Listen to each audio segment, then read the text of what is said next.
Infinito les presenta al doctor Brian Weiss, una eminencia mundial, descubridor y creador de la terapia de vidas pasadas.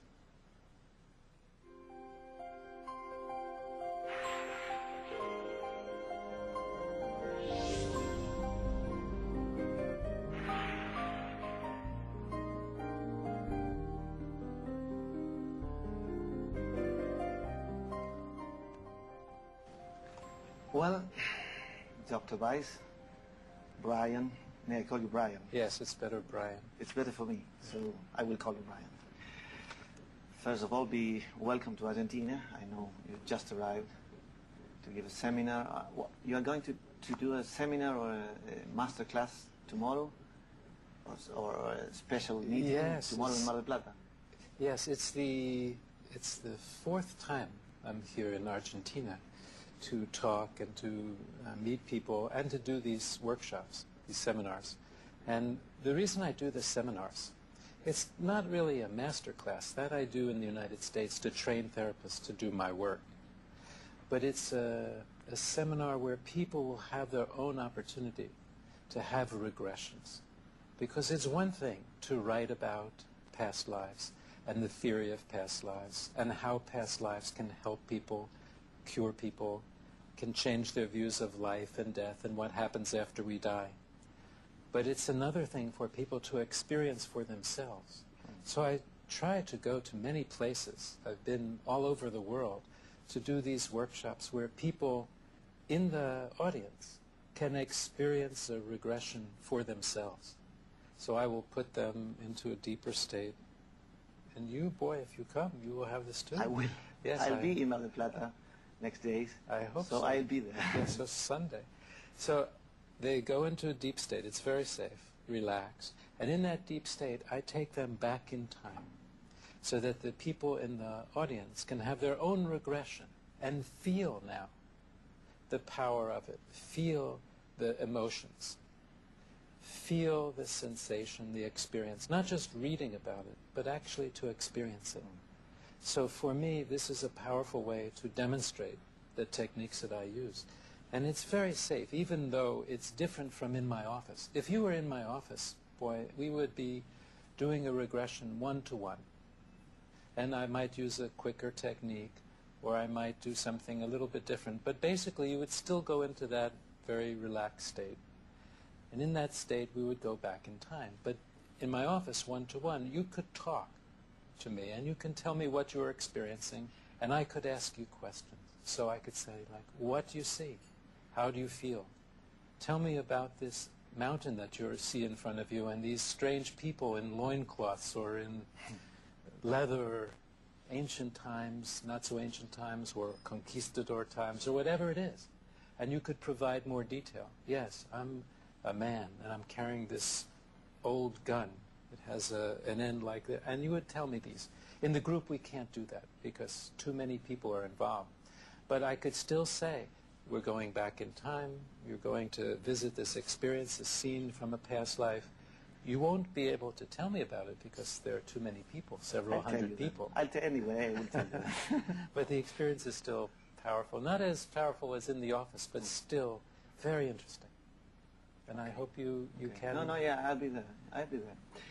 Well, let's try to start from the beginning. I mean, the beginning... Well, the beginning is one of the main subjects of our meeting because we don't know where the beginning is. Right. No?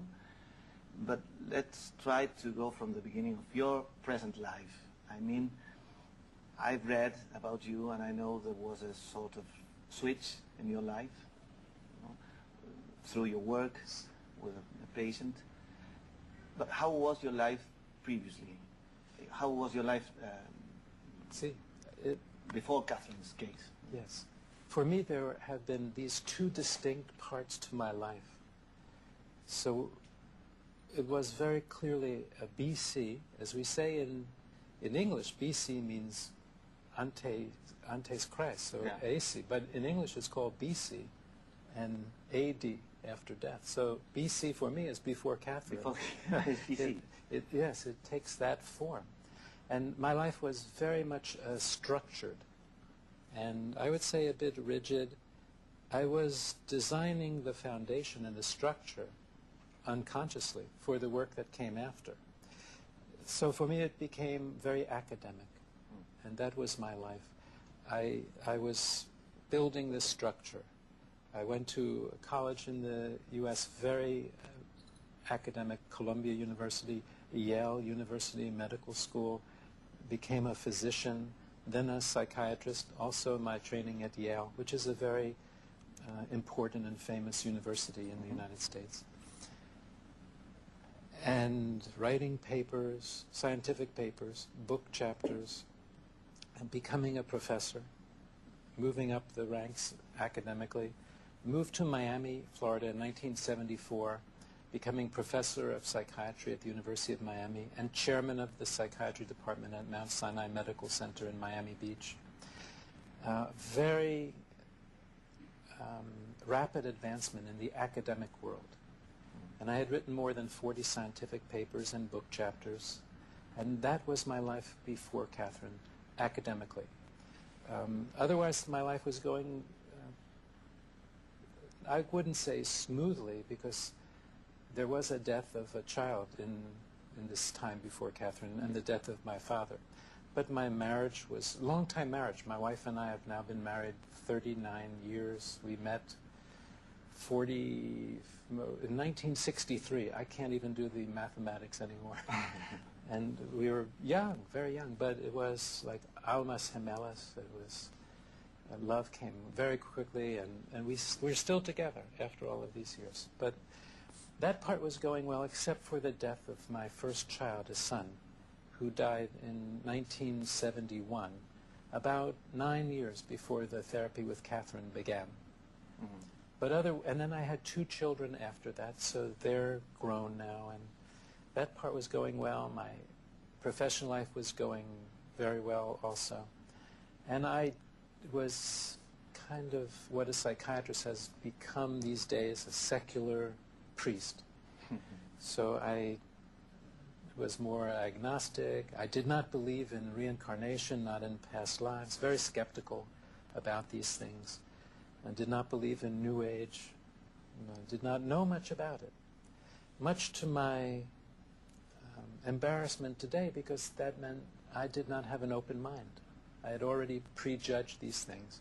And my mind, was following Freud and following the new field of biological psychiatry. And that was my life when Catherine came in and began the second half. Yeah. I did not realize this right away, but that was the beginning of the second part of my life.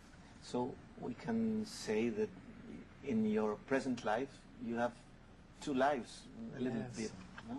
Yes, exactly. And it's very different now, because after Catherine and finding out about past lives and spiritual dimensions and masters and all of energies, all of these other areas that I knew nothing about, now I changed completely in terms of my values, in terms of what's important to me and what is not important.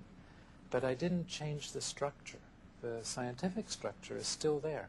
So everything that happens, I still filter through that lens. That remains. It's like a base, Yes. When you build a building or you paint a painting, you create a base, and then you build more creative over that the base. No? Exactly. So maybe it worked. It was important for me, because I think without that base, I wouldn't have the stability to filter what comes through now. Because in the New Age field now, there's a great deal, or this holistic field, or spiritual psychotherapy, whatever names you want to put on this. They're healing and healers. There's a great deal that is valid, that really works. And I've seen healers and psychics and others from all over the planet. Incredible things I've witnessed. And others who are not at all opportunistic and really not real. And I have to be able to filter what's real from what's not. That's where the base helps me a lot. And what happened when Catherine appeared in your life? Well, when she appeared in my life, at first nothing happened. because for 1.5 years we did traditional therapy. She wouldn't take any medicine because she had a lifelong fear of gagging or choking. And so she couldn't take medicine because she had difficulty swallowing. She couldn't swallow pills? No. And she had lots of symptoms: anxieties, phobias, depression, insomnia, panic. And so for 1 year, more than 1 year, I treated her with just psychotherapy. I had learned to do this, of course, in my training. We didn't make too much progress, a little bit, but not very much. And so I fell back on a technique that I had learned some years before Catherine, when I was an intern. I had learned how to do hypnosis. Hypnosis is putting people into relaxed states so that they can concentrate, their memory is improved, and their body is very relaxed. It's a normal state. We're all hypnotized every day. When you drive your car and your mind wanders and you forget the last few blocks, but you didn't crash, that's hypnosis. When you're watching a movie and you're so absorbed and concentrating in the movie that you don't hear the people eating popcorn around you, that's hypnosis. Reading a good book and you don't hear the traffic, that's hypnosis. When you look into the eyes of the person you love, that's hypnosis. That's hypnosis, oh yes. Okay. A little deeper state. And there are many levels. So I use that with Catherine to put her into a deep state of concentration, because she could not remember much from her childhood. Can we stop for a minute and we go back with this story? Sure. Okay, thank you. Volvemos en un minuto con el Dr. Brian Weiss.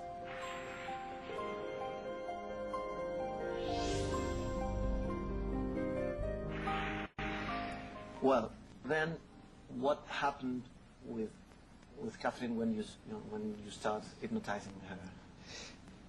She was one of those people that can go very deeply.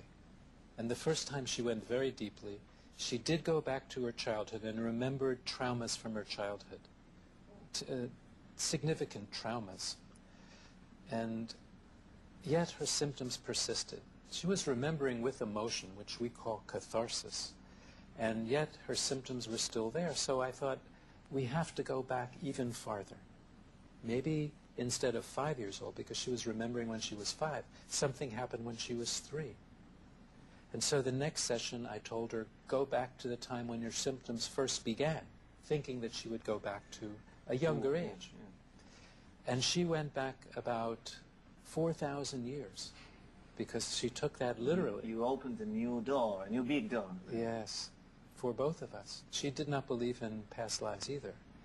And she was with a different name and a different face, and describing with vivid details and emotions a life where she drowned in a flood or a tidal wave nearly 4,000 years ago. Her baby being torn from her arms by the force of the water. She did not have any children in this life. And so this was confusing to me, because the drama, the level of details that she was seeing visually was very strong, not like her daydreams, not like imagination. And she had 2 other lives that first time, and then she came out of the hypnosis. And already I could see changes beginning in her. She looked more relaxed. She was very tense, very anxious person. By the next week, she told me that her fear of choking or gagging had disappeared. This does not happen from imagination. She was sleeping better. Her anxiety was less. And week by week, as we went through the therapy, all of her symptoms disappeared without having to use any medicine in her case. And then that was shocking to me. I still had trouble believing, because I was so academic, so rational, so left brain, so skeptical at first. And yet something very weird or bizarre happened. About the 4th or 5th session, she died in one of these ancient lifetimes, floated above her body, finding a beautiful light, being replenished by the light. And she told me there were 2 people there at the light to see me, my father and my son, both of whom had died before the sessions with Catherine began. And she told me my father's name. She told me about my son's medical condition. She did not know any of these details, and there was no place to look it up. And she told me other very secret facts. Of your own life. Of my own life. So that confirmed that something new was happening. Yes, because I knew, and she is not an investigative reporter, not working for the FBI. She was a laboratory technician in the hospital. There was no place to look up this information. This was before the internet, before people had access to all of this information. My father didn't even have an obituary, neither did my son. There was no place to look up the details. And she knew the details. And I asked her, where are you getting this information? And she said, it's coming from spirits that are around me. They're telling me. They're not in bodies. And that, to me, changed my world that instant. Because then I knew that if she was right about my father and my son, I believe she was telling me the truth about past lives also. And then... Was that scary for you? Yes, yes. Scary and comforting at the same time. Comforting because my father and my son were somewhere. And she said they were with these spirits. Their spirits. They were somewhere. They were alive. They didn't die when their physical bodies died. Scary because my whole worldview was turned upside down. And I didn't know that this other world existed. And here I was finding it out. That was the very moment when I knew, because I knew deep down, that she was telling the truth. The truth. A new truth for you and for the world. Yes. And you went on with her, meeting new lives and yes. knowing more about reincarnation. Yes, she had about 10 or 12 lifetimes. And after that, she didn't need it anymore because she was cured. Those were the lifetimes that had a connection to her present life as Catherine. And then when she resolved those issues, it healed all of her symptoms. Along the way... she was healing the main traumas from those 12 lives that were still affecting her. Exactly. And along the way, she kept giving me messages from these masters. Messages about life and death and why people are here, what's the purpose of life. And since they were so correct about my father and my son, I was recording these sessions exactly. Because Catherine I was seeing in 1980, and 81, and 82. This is now 26 years ago. And I was recording every session word by word. So I did not write Muchas Vidas, Muchos Sabios for many years after Catherine because I was concerned with my reputation and my career. I had no intention to go public about this. That was your fear? That's right. And I had a very good position as chairman of the psychiatry department. This was jeopardized if I go public. Eventually I decided to do this with my wife's support and because we had come through so many things, through times when we had no money at all in the beginning, the death of a child, all of this together that we needed when I decided to go public. But you faced your new and your deepest mission here. Yes, that was part of it. Because since that time, it's been 26 years, I've now worked with more than 4,000 patients in my office, individually doing regressions. A lot. A lot of people. A lot of people. And people from all over the world, but also in groups. So if we add up all the numbers of people that I've had in groups during regression sessions, like here in Buenos Aires and Mar del Plata and Punta del Este, and also Tokyo and Osaka and London and Madrid and Barcelona and everywhere. It's more than 100,000 people. And many of them have had experiences and written to me and confirmed their experiences, validated their experiences, had healing. So it's a huge number of people. But at that time, there was one, Catherine. So I taped every session, and I did for many years with other patients. And when I wrote the book, I wanted it word for word. So the editor edited the parts from me, like my story, where I went to school, or this and that. But I told them, you cannot edit from the tapes her part, because every word may have a meaning that I'm not aware of yet. Every paragraph, I don't know. Maybe there's something in it that I don't realize yet. Don't change that. Thank God for that, because I've had so many validations over the years that I didn't know at the time.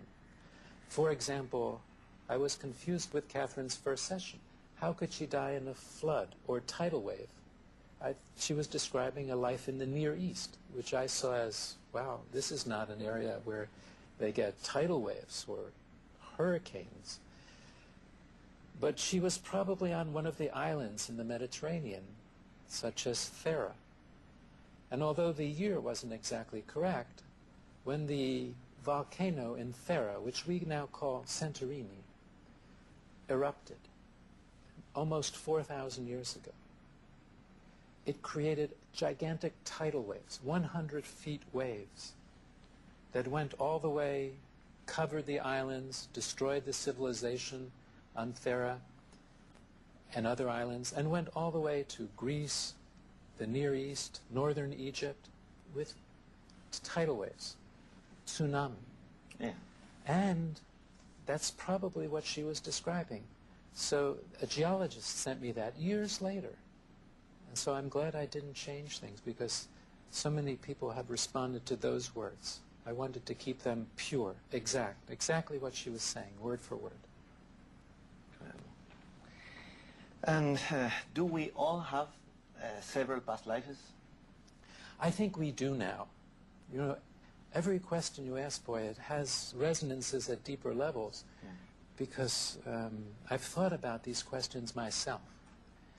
And I've asked people in the deep states, for example, how do the numbers fit? Like, there are more people than ever before. Where do the souls come from? Because if we're all having past lives, and now the population is larger, how does this fit? That's that scientific, rational part of me, which is always questioning to make sure it's real. And the answer that comes back most often is that this is not the only place where there are souls. Souls exist in many dimensions. And not even planets. You mean other levels, other kinds of, other dimensions, not physical places. See. So it may be physical places, but it can be non-physical dimensions too, as modern physics is talking about now. So it may be that a soul is here for the first time, but it's not a new soul being created. It's coming from another place. And so I think most of us have had past lives, but occasionally a new soul comes in. I don't think it would start in Buenos Aires, because it's too complicated. Maybe it starts in a little village learning about agriculture and earth, and what are these strange things called people, and why do they act in this way? So, but you don't get to the Buenos Aires until later. And why does a soul need to reincarnate? I think that this is a large school here, that we have lessons here to learn. on Earth. Earth, exactly. Lessons of compassion, love, charity, hope, nonviolence. All of these lessons, patience. It's a hard school. It's a hard school. This is the hard place. This is the hard school. The other side, what people call heaven, which may have many different dimensions and levels also, that's not so hard. But here, in this school, we have physical bodies. We have pain. And that hurts. That hurts. Grief, loss, people die. We have illnesses, we have diseases. It hurts. So it's a very hard school. But it's a wonderful school, because here we have physical love. We have sensations, smells. We can see the sky and the waters. And it's a great school. It's a physical school. It's very, very difficult. But it's a good school. It's like school. It's like school. We remember our own schools in that term. So exactly. We come back in a minute. Enseguida volvemos.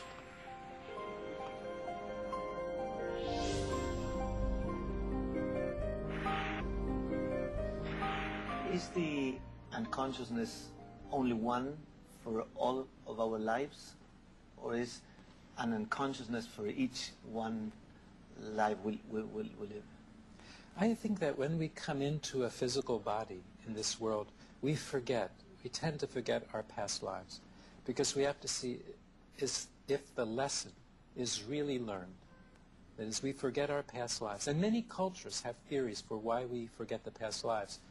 Pressing here, or crossing the river of Lethe, the Greek, because they all knew about past lives. Plato wrote about past lives. Many scholars and scientists and philosophers over the years. So why do we forget? And I think it's to see, did we really learn? For example, are we not violent now? Because we know in our hearts, deep down, that spiritual beings that we are not violent? Or is it because we were violent in the 14th century and we were punished for that? Or we had difficult lifetimes after that? But the real answer is within, looking within. Are we non-violent now? Because it's our nature. So that's why we forget. But now more and more people are remembering their past lives, because the world is in more danger now. We're in danger of man-made problems, global warming and wars and pollution and extinction of species, possibly catastrophic things. So it's very important. Now we're allowed to learn about our past lives because we have to catch up spiritually with the technological advances. So I think now so many people are remembering their past lives either in hypnosis and regression, sometimes spontaneously, not through hypnosis at all. When you go to a city for the first time and you know your way around, say Prague or Berlin, and where the old church was, but the church has not been there for 200 years, but you remember, why isn't the church here? And you know where the secret room in the church was. These are documented true stories of patients who remembered past lives by déjà vu or in dreams. In dreams. I was thinking about which are the sources of dreams. Do they come from there sometimes?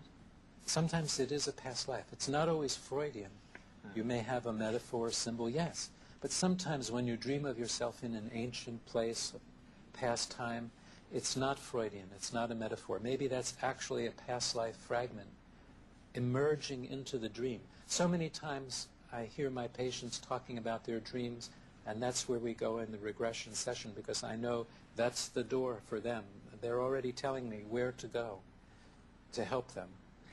They are more free. I enjoy dreaming a lot, and maybe I have a sort of surrealistic grammar, no?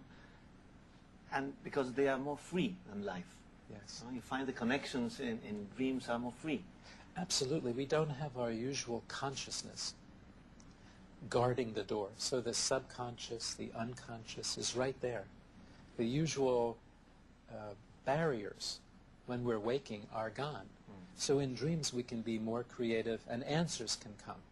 That's why dream interpretation is so important. But when we're awake, then our left brains, our logic, is getting in the way. So when we start to have a feeling, an intuition, an insight, we sometimes say, no, this can't be. This can't be. So for example, if you're walking down the street and you start to think of a schoolmate, a classmate that you haven't seen since high school or grammar school, for no reason at all, and you dismiss that. Oh, no, I have to pay attention here because maybe there's a store I want to shop at. And then you turn the corner and there that person is. But your intuition was telling you this person is near.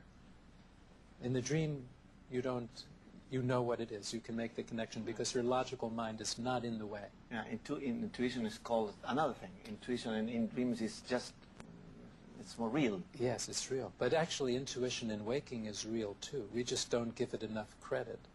It's very important.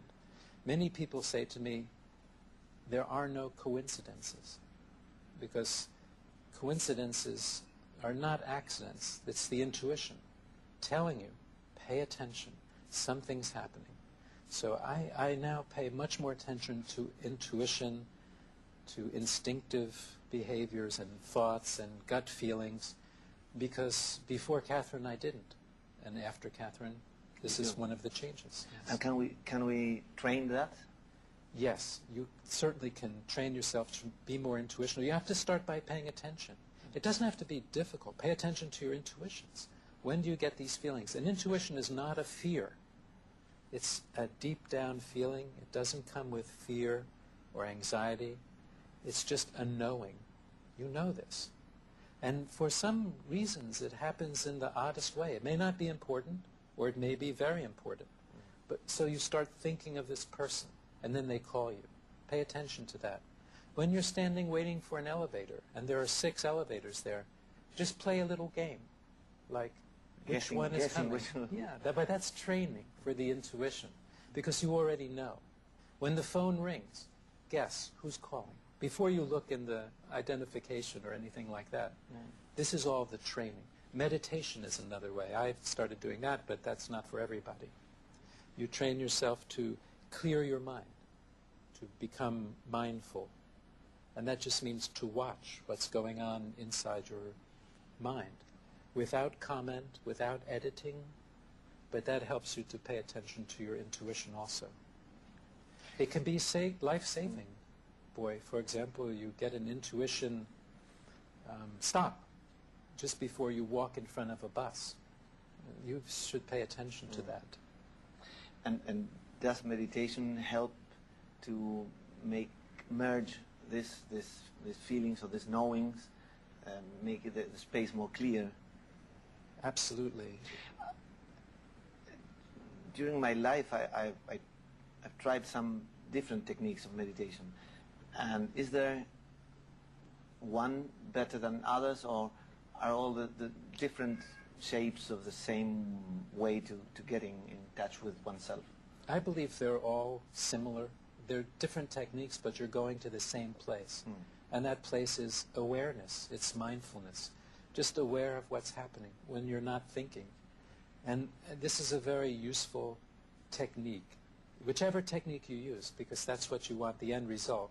So if you're walking from here to Avenida Florida, there are probably many ways of doing it, but your destination is the same. You can go this way or this way or this way. You can walk, you can take a taxi, whatever. But as long as you wind up in that place, you are where you're supposed to be.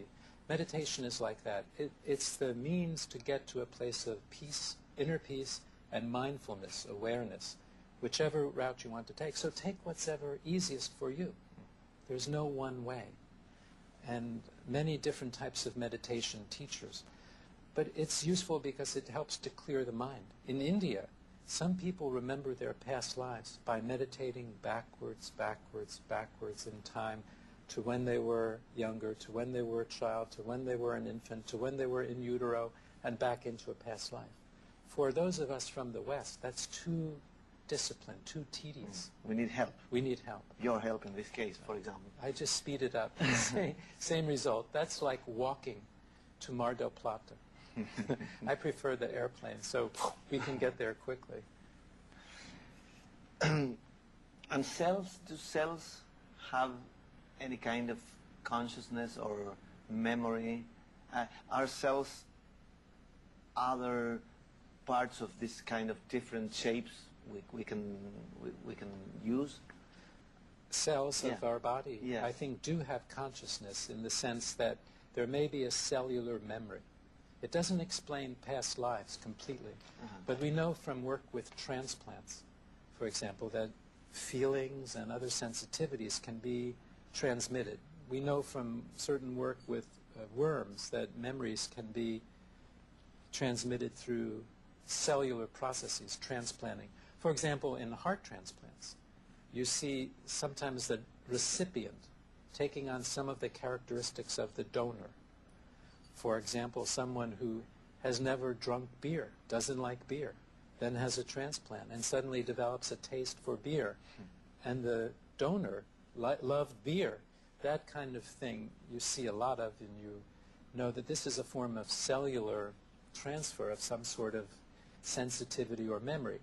But with past lives it's more complicated, because so many times people who have died as children or young, not having passed on any genetic material, they didn't have any children, but they remember the lifetime as a child.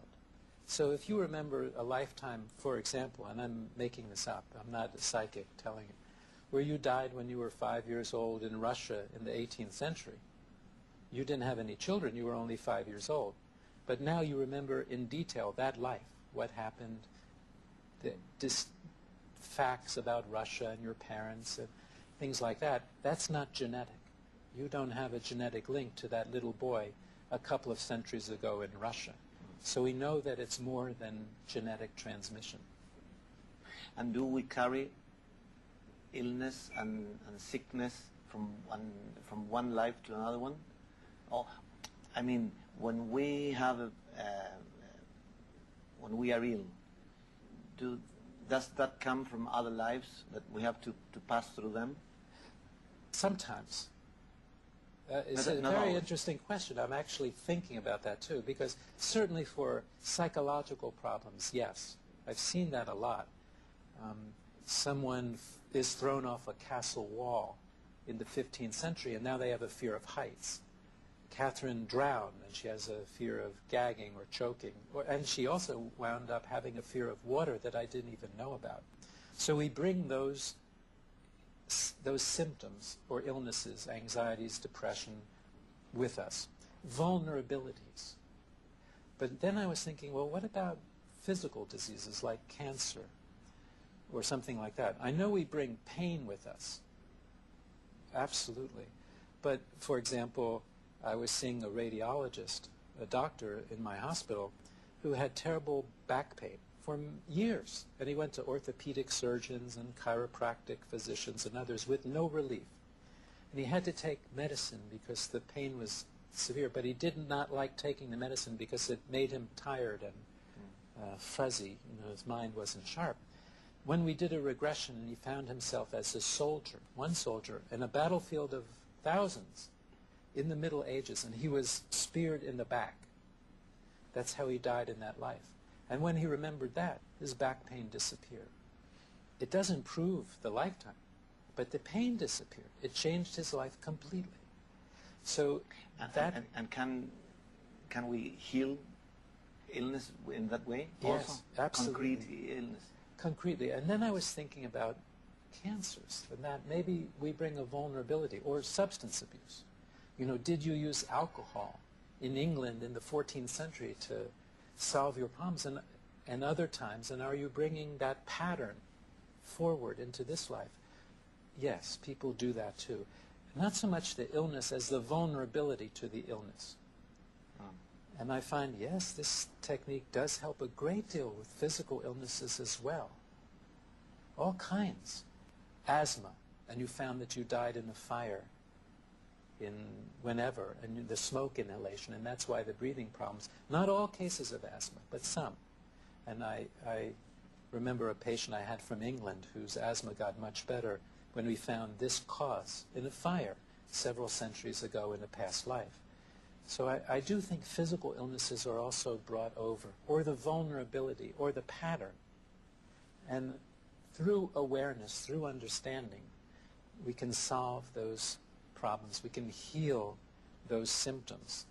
There's also, boy, the understanding about death, that it's not what we think it is, that we're actually immortal because we're souls, spiritual beings. There's a beautiful quote from a Christian mystic whose name is Teilhard de Chardin. In English, it goes like this, because it has a nuance in it. He said, "We are not human beings having a spiritual experience. We are spiritual beings having a human experience." I love that quote. That's great. Because it captures the essence of our existence. We'll go on in a minute. Thank you, Brian. Good. Ya volvemos con el Dr. Brian Weiss.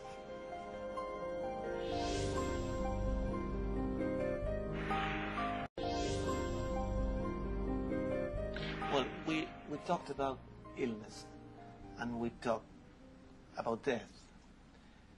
And I think that death is one of the main big fears of our culture, of ourselves. Why are we so scared about death? If there's no necessary of being like that, no? But if there's no need. I'm sorry. There really is no need, but we are scared because it's the unknown.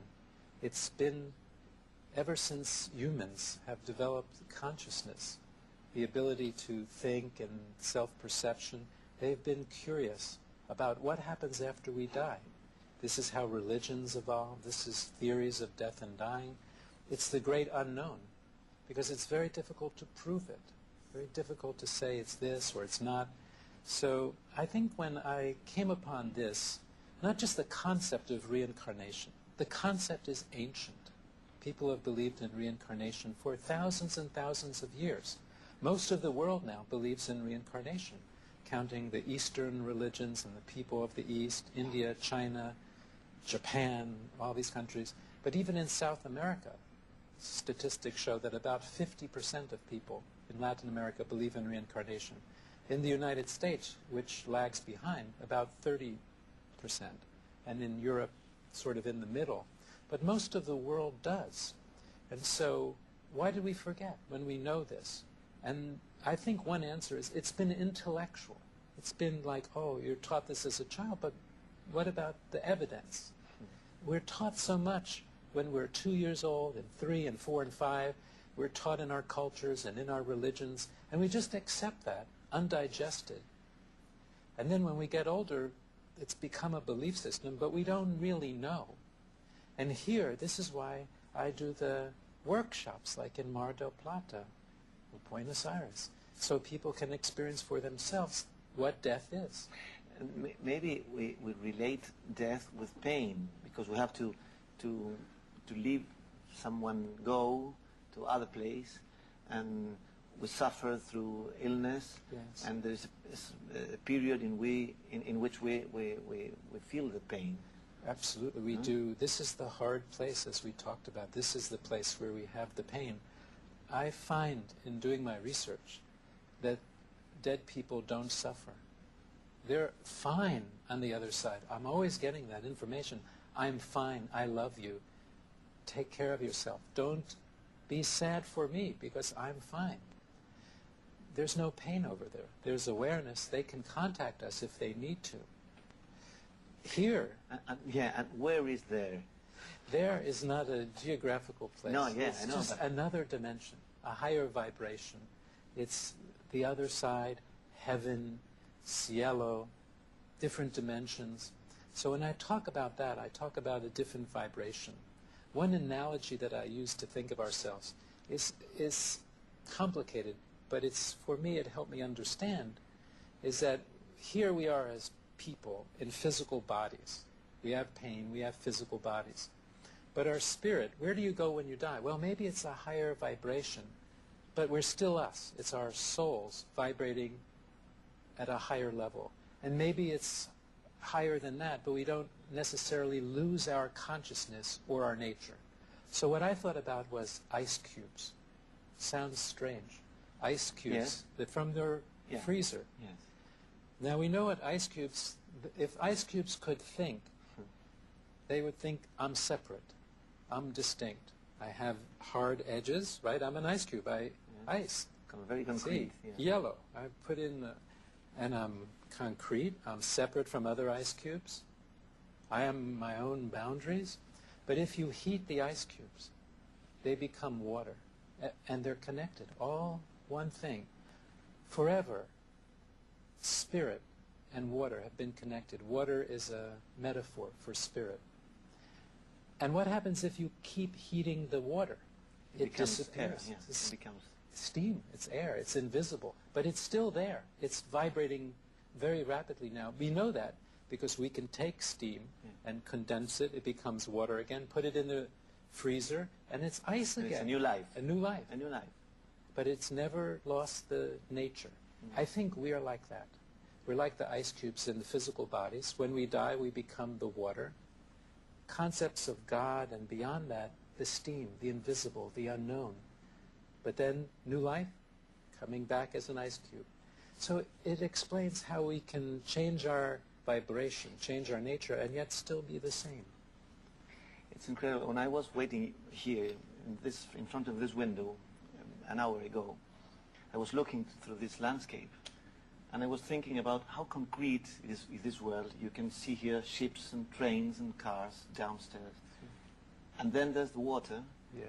And then there's the open sky and that blue sky Yes. and the clouds. And I was thinking all about that just to ask you about these two levels between concrete world there, down, and this other thing that we have to deal with both of them. And it's very hard to do that. It is. But it's our challenge, you know? Absolutely, because they're connected. The worlds are connected. There's contact all the time between the worlds. And I've studied mediums, people who can bring messages from the other side, because this is part of being a psychiatrist. I need to understand in my structure, how do people do this? How does the mind connect and get this information? And because I've had this experience myself of people, mediums didn't even know I had a child that died, or my father, and now they're giving information, much like Catherine, but they didn't even know me. And they talk about these things. And so I wonder, how do they do this? So this is a connection to the other side. People in hypnosis, after death, can do this, death in a past life. And that's the voice of the masters. It may be, yes. I think they're spiritual guides, masters, angels, whatever word you want to use. So often we as humans get distracted by a word, and we forget. So people say to me sometimes, boy, they'll say, well, what are masters? What are masters? And I'll say, well, they're spiritual wisdom, intelligence, energy that don't need bodies on the other side. So I don't understand that. I said, think of them as angels. Oh, I know that. I know that. Yes. Just a word. Just to end, which is the message they have for us? Love. It's always the same message. Only love is real. Love each other. Be compassionate. Don't do these things. Don't hate. Don't do these negative things. It's all about love. That's the energy. That's why we're here. That's the big lesson. That's the only lesson. Love, love, love. And that keeps coming through. And that's what we have to master. Love. Thank you. Thank you very much. So, thank you. Estuvimos con el doctor Brian Weiss.